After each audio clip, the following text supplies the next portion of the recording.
नमस्कार दोस्तों, मेरे YouTube चैनल में आप सभी का स्वागत है। सनातन धर्म में व्रत रखने का बहुत महत्व बताया गया है। वेद और पुराणों में भी लिखा है कि व्रत और कथा करने से जातकों की मनोकामनाएं पूर्ण होती हैं। ऐसा ही एक मनोकामना पूर्ण व्रत वट पूर्णिमा का भी है, जिसे सुहागिन महिलाओं द्वारा अपने पति की लंबी उम्र, खुशहाल शादीशुदा जीवन और सुख शांति एवं समृद्धि से भरे दाम्पत्य जीवन के लिए रखा जाता है। इस दिन महिलाएं वट वृक्ष की पूजा कर ब्रह्मा, विष्णु और महेश का आशीष प्राप्त करती हैं। क्या है वट सावित्री व्रत की पौराणिक कथा, देखते हैं इस वीडियो में।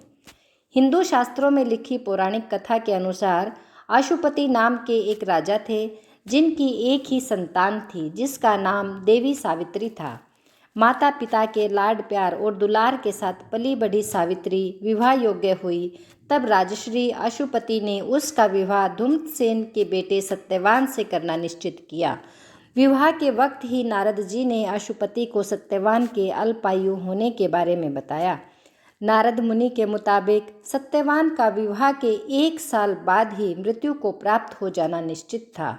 नारद मुनि की यह बात सुनकर राजश्री अशुपति डर गए और बेटी सावित्री को दूसरा वर चुनने के लिए कहने लगे। लेकिन बेटी सावित्री को पिता की बात नामंजूर थी। उसके बाद ही निश्चित समय पर सावित्री का विवाह सत्यवान से विधि पूर्वक हो गया। शादी के बाद सावित्री सत्यवान और उसके माता पिता के साथ जंगल में रहने लगी। देवी सावित्री अपने पति सत्यवान की लंबी आयु के लिए विधिवत तरीके से व्रत रखने लगी।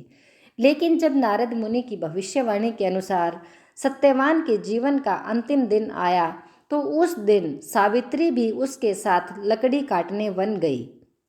लकड़ी काटने के लिए सत्यवान एक पेड़ पर चढ़ने लगे, तभी उनके सिर में तेज दर्द हुआ। दर्द से करहा कर सत्यवान पेड़ से नीचे उतरे और एक घनी छाया वाले बरगद के पेड़ के नीचे अपनी पत्नी सावित्री की गोद में लेट गए।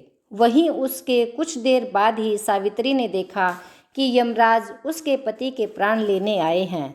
तब यमराज सत्यवान के प्राण लेकर जाने लगे, तो सावित्री भी उन्हीं के साथ चलने लगी। यमराज ने देवी सावित्री को बहुत मना किया, लेकिन सावित्री के प्यार और समर्पण के आगे यमराज की एक न चली। सावित्री की हठ को देखते हुए यमराज ने उनसे 3 वरदान मांगने को कहा। यमराज की बात सुनकर सावित्री ने 100 पुत्रों की माता बनने का वरदान मांग लिया। लेकिन यमराज द्वारा दिया गया ये वरदान तभी पूरा होकर फलित हो पाता जब यमराज उसके पति सत्यवान को जिंदा कर देते। अब यमराज सावित्री को दिए गए अपने वचन से बंधे हुए थे। उसी वचन का मान रखते हुए उन्होंने सावित्री के पति सत्यवान के प्राण दोबारा लौटा दिए। प्राण लौटाने के बाद सत्यवान फिर से जीवित हो उठे। तभी से सभी सुहागिन महिलाएं हर साल ज्येष्ठ पूर्णिमा के दिन वट पूर्णिमा का ये सिद्ध व्रत रखती हैं, ताकि उनके भी पति की आयु लंबी हो और उन्हें सुखी दाम्पत्य जीवन का आशीर्वाद प्राप्त हो। तो ये थी आज की कहानी वट सावित्री व्रत की कथा। दोस्तों, अगर आपको कहानी पसंद आई हो तो इसे लाइक और शेयर करें और मेरे चैनल को सब्सक्राइब करना ना भूलें।